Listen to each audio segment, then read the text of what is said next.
What are we gonna do, Spot? Turn on the lights? You're gonna bark? You're gonna bark? Is that what you're gonna do? We have to turn on lights. People think we don't live here. Why are you so excited? Why? Why are you so excited? People think you don't move. All you do is sleep all day. Why are you so excited? Tell me. Oh, look. You like the tree? Huh? Why are you excited? Where are you going? Where are you going? You gotta go places. Where are you going? I know where you're going.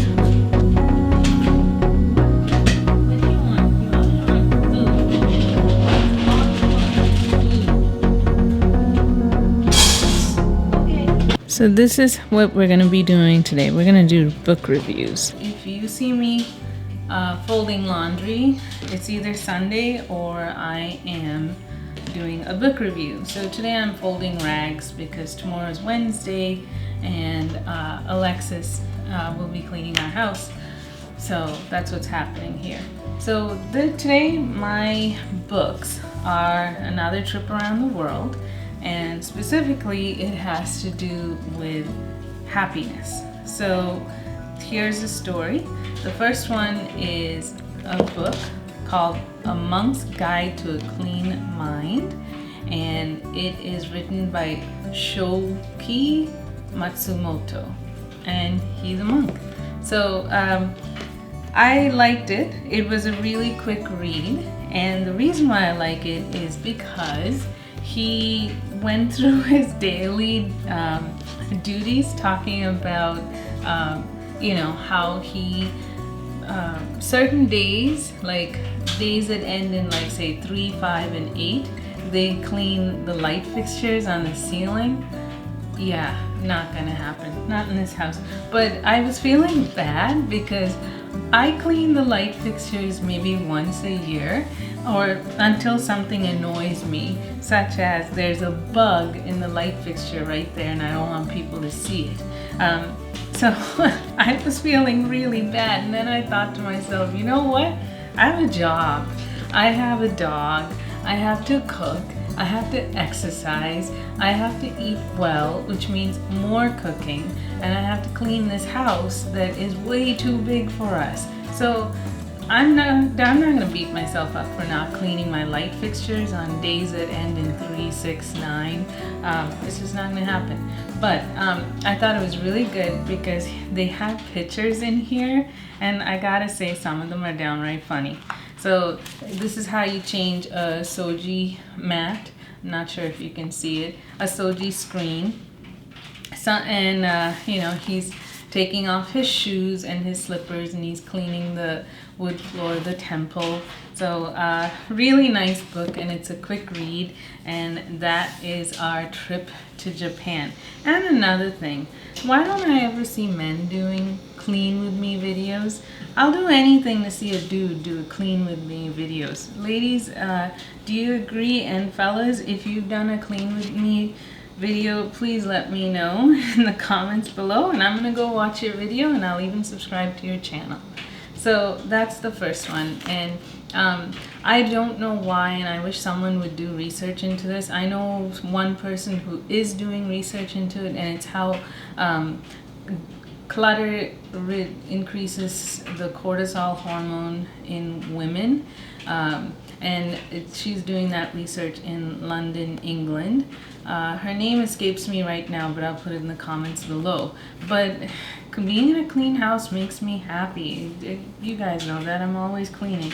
So I wish it didn't, because that means the opposite is also true, which means being in a dirty house makes me miserable. So guess how often I'm miserable? A lot.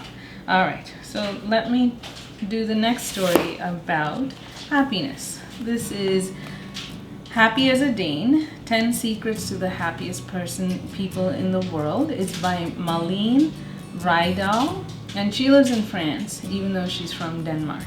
So I thought this book was really great. It's really big into numbers. So she's always talking about well, this is how many kroner it costs, which is equivalent to this many US dollars, and that's how much tuition costs in Denmark.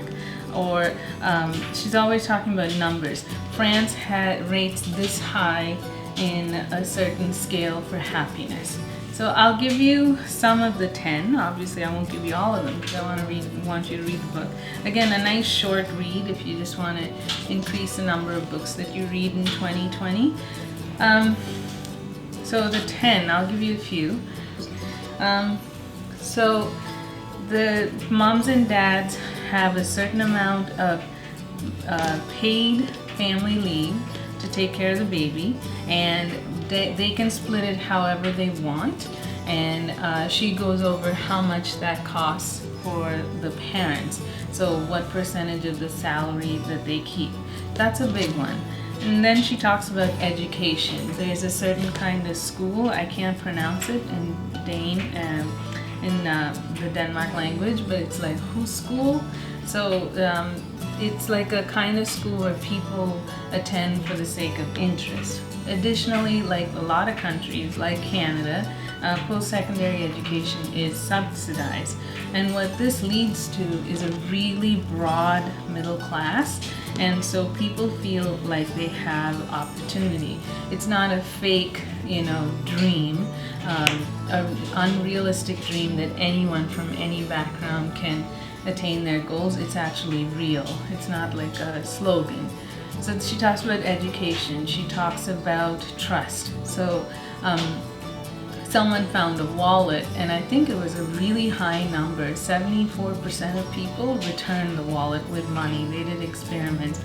Another thing is people feel like they can trust their government. Yes, their taxes are high, but they trust that their government provides services like healthcare, education, infrastructure.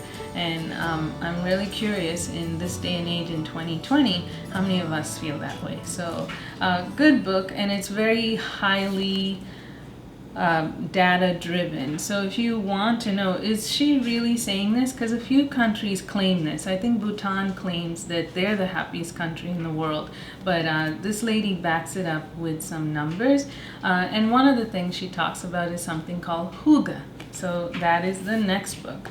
So I picked this up because it's pretty, and I was surprised how quickly I could read it. It's called Hygge, the Danish Art of Happiness, and it is by Tourell Soderburg. And she's actually an actress, and she's born in Copenhagen, and it's a beautiful book. In fact, I was like, I hope my book looks like this.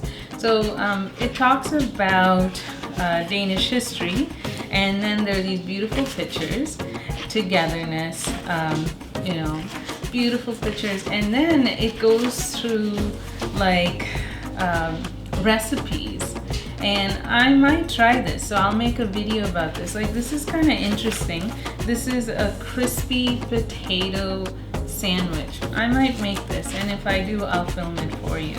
Also, it goes through the seasons of the year, and I think inadvertently I practice Hygge. So when I got married and moved to Michigan and didn't know anybody, and I decided to follow the example set for me by a certain group of ladies in the neighborhood who are all expatriates from various countries.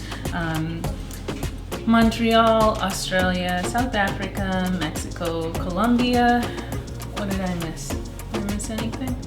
I probably did. I probably missed a few. Germany. I missed a country. Germany. And all these ladies welcomed me, and when I started working, and I purposely don't work on one day of the week, they figured out what day it was, and they always invite me to do something on a Tuesday because they know I'm not working. So I decided I'm going to repay the favor. So what I do is every Valentine's Day, I host a potluck brunch, and you're going to see me set up for that. So inadvertently, I was practicing my own form of Hygge, and the best translation is coziness, but really there is no English translation for Hygge. It has to deal with togetherness and a general sense of well-being, and all those words are encompassed in one word called Hygge.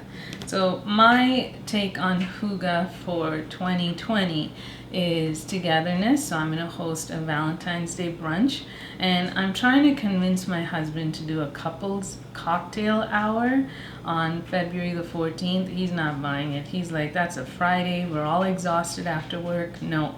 But we'll see. All right, we can't talk about happiness without we can't talk about happiness without talking about sadness. And that was my dog barking. This book was a great read. It's called The Tea Girl of Hummingbird Lane. Are you done filming? No. Am I in the film now? Yeah. Uh-oh. So these books are about happiness. Let's talk about some things that are not so happy. So we have to talk about sadness too. So The Tea Girl from Hummingbird Lane by Lisa C. Now, I told you that we'll do this together because I belong to the library's book club, and we'll do it together, and then I'll go to the library and I'll participate in the book club, and then the questions that they ask at the book club, I'll share it with you. Here's what happened. I had a birthday, and they happened to have the meeting on the same day my plane took off to go to Miami. So, sorry about that, but let's talk about Tea Girl of Hummingbird Lane. There is an ethnic minority. There are many.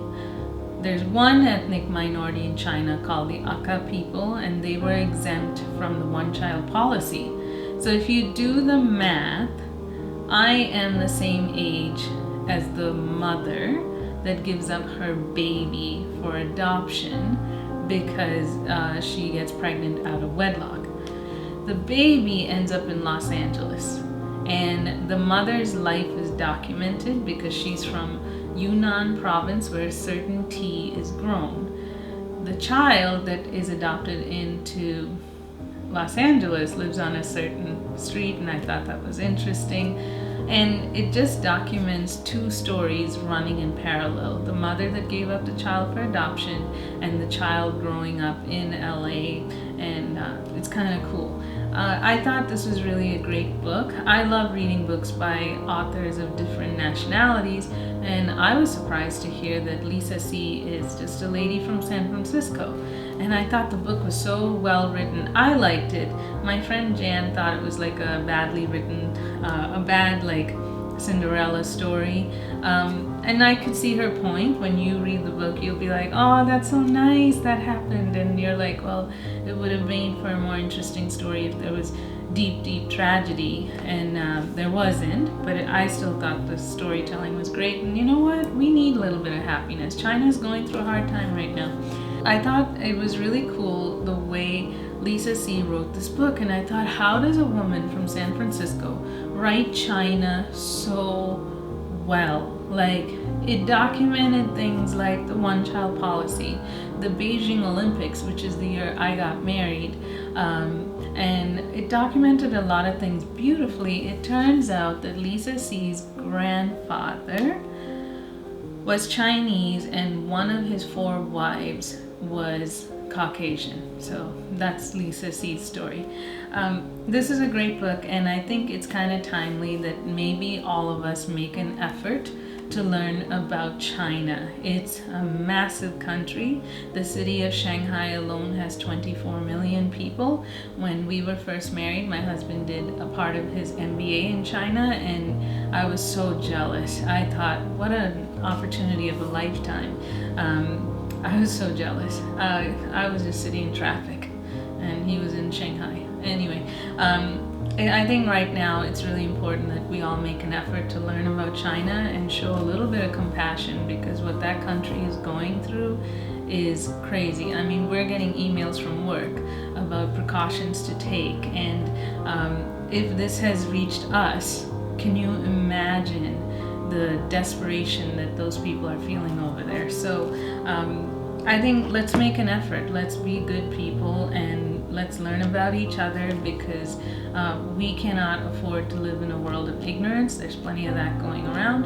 And if you happen to you don't care about China, that's fine. Don't read about China. But if you care about like a story of motherly love and ties that bind us despite oceans and culture, this is a really lovely book. So hope you enjoy. Lots to tell you. Stay tuned. We've had so many great days that I haven't filmed because by the time I get home from work, the sun's gone, and I'm not a filmmaker, obviously, so hang in there. One of my other Hygge steps is togetherness, and Hygge is difficult to explain. It has elements of togetherness, coziness, and my Hygge that I've been practicing without thinking about it is to host a Valentine's Day brunch. So stay tuned, you're going to see that, and then you're going to see something else. I love this color right here. It's called Sagaro by Sherwin-Williams, but when I see it on camera, I realize, you know, that stage of life is over, and it's time for us to act a little bit more older and elegant. So I have an idea, and what I'm using for myself as outer accountability is 1, the YouTube channel, and 2, if I paint this color that I adore, if I paint over it to a different color, you'll see, I will use it in the pantry. But the catch is I have to declutter the pantry. So expect a lot of videos coming up soon about these topics. I think you'll really enjoy it. So that should be good. All right, take good care of yourself, enjoy the books, and the next set of books that I'll be reviewing have to do with habit change and our personalities and our tendencies. So I'll see you soon. Bye now.